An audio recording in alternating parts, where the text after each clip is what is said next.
There we go. All put together. Shut that stinger off for now. There it is, guys. The very first 142 completed. Hooked up as intended for the user to hook it up. Super Duty conversion. He's got the plate. That's the signature right there. And he's the first one to actually get a 409 Super Duty sticker. This one was kind of a nightmare, guys. Check out the whole video, and at the end we'll see how he likes it, I guess. So here, check out the video from beginning to end. You can see the whole journey this particular radio has been on. Thanks. All right, guys. There we go. We're on phase I don't know what of our happy little 142 Super Duty conversion. Now you can see we've got Mr. Joe's Echo board nicely installed. Everything around this, everything's tapped in, nice and local, nice and quick, nice and clean. Now this guy wants channels in this radio, and everybody's you guys want channels in these 142s, and that's great, but this is not a real convenient radio to channel. That's the easiest way to say it. You can do it. You can do anything to anything, but this is not a real convenient radio to channel. So I'm going to show you the right way to do this kind of a conversion. And, you know, I had a buddy of mine ask me, he says, well, why are you showing this stuff, showing these guys how to do it? Aren't you afraid they're going to do it? I'm like, yeah, I am. Because I'm getting a little silly with looking at these radios that, you know, some of these guys are doing stuff to them and looking up little tricks online, and you don't understand what you're doing when you do what you're doing. And if you don't understand what you're tapping into and what you're changing around, you don't know if what you're doing is harmful or beneficial. So the 142 chassis really wants a different reference crystal to achieve the higher channels. So that's what we're going to do, and we're going to do it the right way. Some guys will take a 5-position switch and just throw it in there and make their own little crystal bank. Guys, here's the problem with that. Your radio runs on a reference. Okay, this is your reference crystal, and the 142 is an 1111, and I think it's a 25. It's 1111. Oh, it's an 1111 crystal. Okay, that's right. It's 1111, whatever. Okay, bottom line is 1111 23, whatever. It's an 1111. That's the. Now in a 2000. This is an 1111, or this is an 11.32 crystal, okay? And in the 2000, this pin is isolated. So that shifts the reference on this PLL to the 1132, to the 11.32 crystal. This chassis has a dual reference circuit of some kind, where a 2000, I think, has a single or reverse. I'm not sure. Anyway, one's one setup, one's the other. This one requires this crystal. The 2000 requires the different crystal. Now, the benefit with the 2000 is you can just take it and add a couple toggle switches, a 1000 or a 2000 or a 148, anything that's got the, you know, the 1111 or the MB8790 chain chip, and this pin is isolated. Then you can go ahead and ground this pin and ground the pin next to it. And you can come up with 2 sets of uppers and a set of lowers. This radio will not allow you to do that. When you first pop it open, if you just short these 2 pins to ground, what you're going to get is your lower bank. That's all it's going to give you. So to get to the uppers, there's 1 or 2 ways to do it. And I've tried them all, and this is the way we're going to settle on this radio. What we've done is we've removed the 1111 crystal. It's coming out, and it is going into not just a rotary switch, but a crystal bank. Okay, guys, if you're going to do a conversion like this, you look at it, and it's not rocket science. I'm not reinventing the wheel here. I'm just showing you the right way to do it. I'm not building all this stuff from scratch. You know, this is not, it's not rocket science, but the stuff is available for you guys to modify these radios without tearing them up, and that's my point. So this is what we're gonna do. I'm gonna make a video for this. Quickly, I'm gonna explain to you the benefit of this board. If you can't see it by just looking at it, then you probably should be having your technician do a modification like this for you anyway. But if you look at this board and you already see what the difference is these little yellow guys right here. These are variable capacitors. What that's going to allow me to do is, I'm going to take this crystal out of here, and I'm going to put it in bank 1. That's going to be my normal channels. But now what's going to happen when I do that? I've already aligned the radio with the crystal living in the chassis. So now the radio is in complete alignment, transmit and receive AM upper sideband, lower sideband.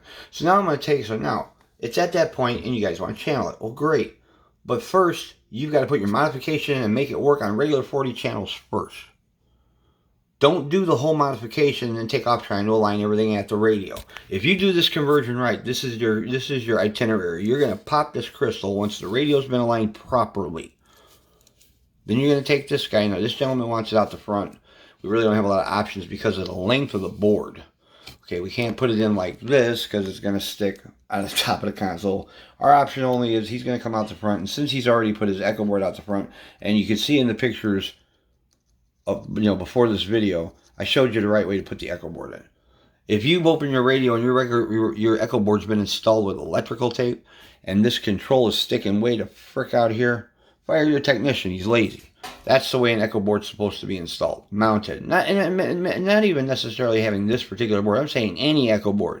You put it in and you mount it securely. This way it's grounded to the chassis. It's solid. It's not going to move. It's not going to get damaged. It's not going to overheat being wrapped in freaking electrical tape, already being exposed to this hostile environment with heat as it is. So now let's get back to the channel here. We're gonna put this guy in. He's gonna come out the front. Okay, he's gonna come out the front right here. And I'm gonna show you the right way to pop a hole in one of these. Everybody takes the drill and then you wonder why your freaking hole's over here and not where it's supposed to be. Guys, this is simple. You're gonna drill a pilot hole first. Make sure it's centered. If not, at least if your pilot hole's small, you can adjust where you're gonna put the rest of your freaking hole. It's not rocket science, guys. It's just basic steps to follow. So we're gonna pop our pilot hole. And we're going to pop the right size over. We're going to get this channel kit and we're going to get it centered. Let's call it what it is. It's a crystal bank. We're going to install a crystal bank properly in front of the radio. And then, nice.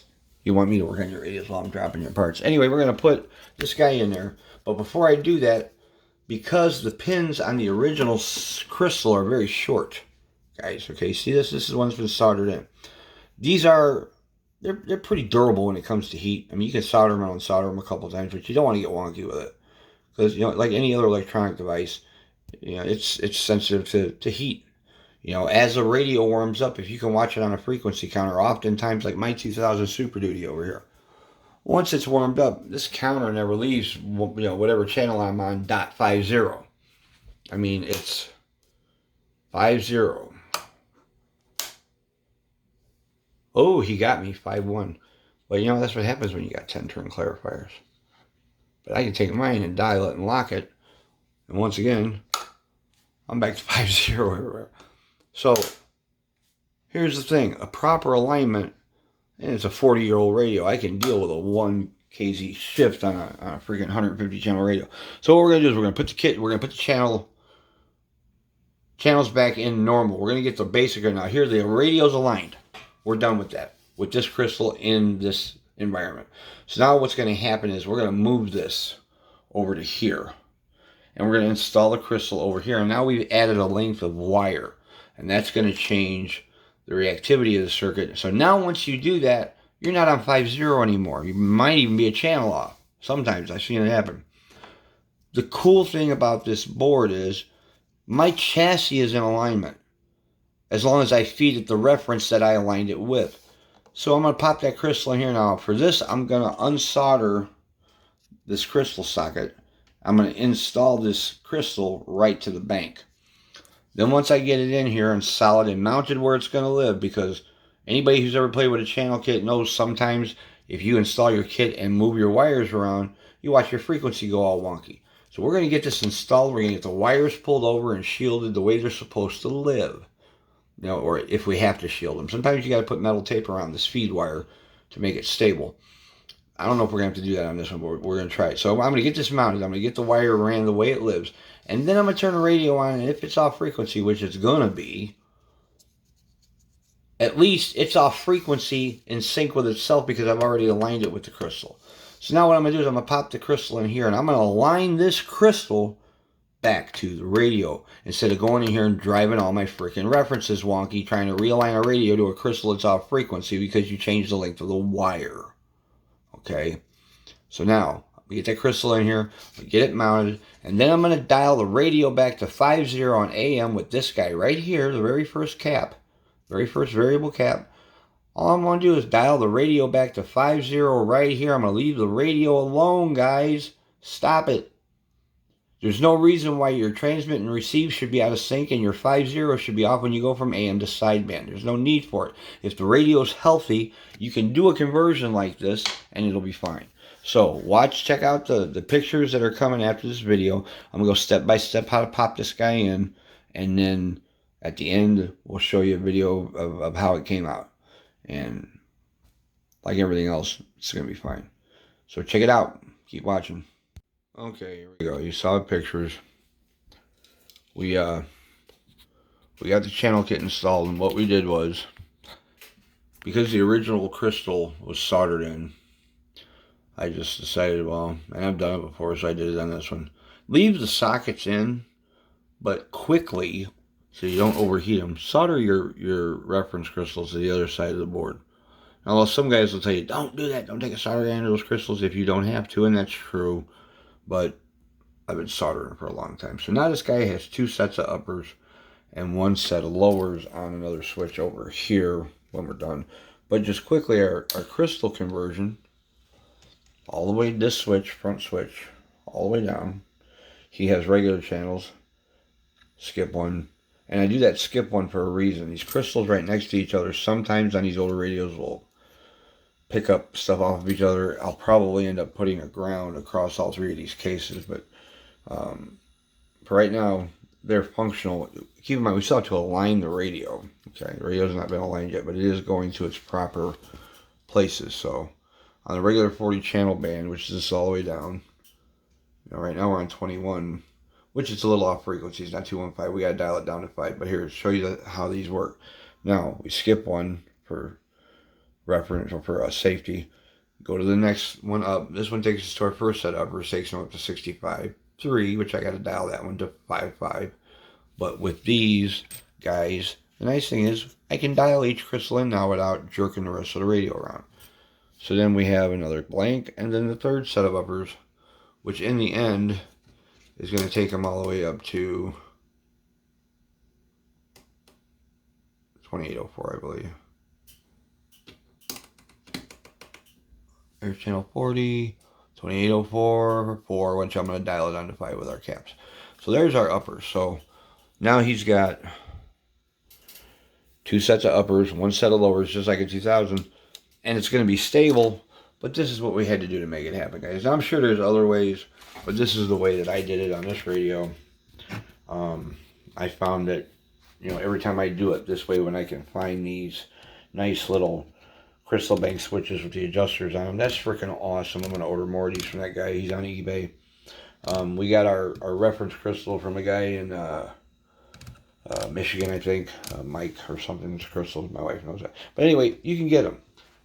You order your crystal. You order your exact offset. Like this one's going from 11.11 to 11.25. Okay, and that's taken it to our first bank. And then what we did was, this third one right here is an 1132, which is the stock crystal for a 2000. That's one of our super duties right there. So he's all done with the high channels, and this is stable.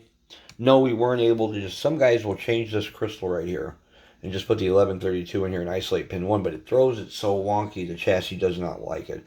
I know there's some guys that'll put a cap right there and try to do their own little tuner thing, and then you've got all that dancing around the circuitry, and it don't like it. So every one of these I've played with so far doesn't like it. The most stable way to do this conversion is a crystal conversion with a crystal bank switch where you can dial it in, and then it's good.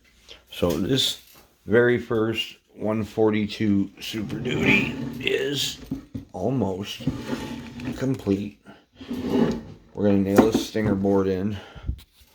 We're going to stab his stinger board in. So now he's got his echo boards, nice and neat. We got him new meters. All the controls have been refurbished. And now he's got, from regular channels, nice and classy, so, the channel knob caps all match. All the way down, he's on regular 40. 1, 2, next one, 1, 2, the next one. There's his 3 sets of uppers, and his lowers will end up going, this will take him down to where channel 15 is 2681, and it'll carry him all the way up into the 40 channel band. There it is, guys. It's almost done. The first 142 Super Duty. Alright, there we go. You guys have been watching. We've been doing this 142 Super Duty, and it's finally ready to stinger it up. We're going to call the owner here in a little while and give him some of the bad news that, man, look at them knobs reflecting off that panel we made. That's cool as hell. Anyway, give him the bad news that we had to turn it down. He got his 10-turn clarifier. These channels came out so nice. He goes to the left one, bam, there's his lowers, reads on his counter. Right there in the middle, it's regular channels, and he's got one bank of uppers, and yet another bank of uppers. All on the same switch. You'll notice that counter's landing on 5-0 everywhere. Now, guys, this is the first one of these we've done, and when I usually make these conversions for radio, I do it on my own stuff. But this guy wanted this one done up with a Super Duty conversion, like we do our 2000s, like that guy over there. And I said, why not? It's almost a 2000. Maybe we can make it a 2000. So we started, and if you've been watching, you see all the videos and all the work that's been done. Well, kind of backfired on us. This is why I don't like to do conversions or develop conversions on customers' chassis. This is actually the radio that Mr. Joe sent to us from Missouri. It died in our hands in the middle of the conversion. However, we don't leave anybody stuck for nothing. I called a guy and we got several 142s. And I rebuilt my man another one. Only now all the conversions were developed, and when we put him on this chassis, it worked. So this is Joe's new radio. Inside's all nice and neat. And we got our frequency display and echo board mounted. Get a nice shot of the bottom here. As usual, everything is as it should be, tied down in its place. Now, this frequency display, you'll see this little relay in here and that regulator. And that's one of my little gadgets. We had to make this frequency display not read on sideband because it is not. 142 is an animal when it comes to putting a display on. Anybody's tried to put one on it, they'll tell you it's not fun. I've had somebody tell me, oh, well, you just do this, this, and this. Okay, well, I did that, and that. And once again, I'm not a rocket scientist, but in 30 years I've been playing with these radios as a hobby. It's a pain in the butt. That's the way I was. It's a pain in the ass to put a counter on this radio. So we got one in here, and we had to do a lot of dancing to make it work. We also had to change the way we did his channels. I actually ended up, if you were watching, this was a crystal bank, and you can't see the little diodes on the other side of it, but we ended up making a different channel kit out of some stuff I had here, and I just made what I knew was going to work. And now he's got perfect channels. Goes down, he goes up, he go up even farther. I think this thing goes all the way to 2804, all the way up to 28, yep, 0450, and then we go all the way down to the basement, channel 15, I believe, 268150, and check it out, boys and girls, 50 everywhere. This radio is ready to get its stinger board. I'm going to call Joe and have a conversation with him about his power and how it's going to end up. And at the end of all this is going to be a pretty kick-ass radio. I like it. All right, Joe, it's coming. We'll see you.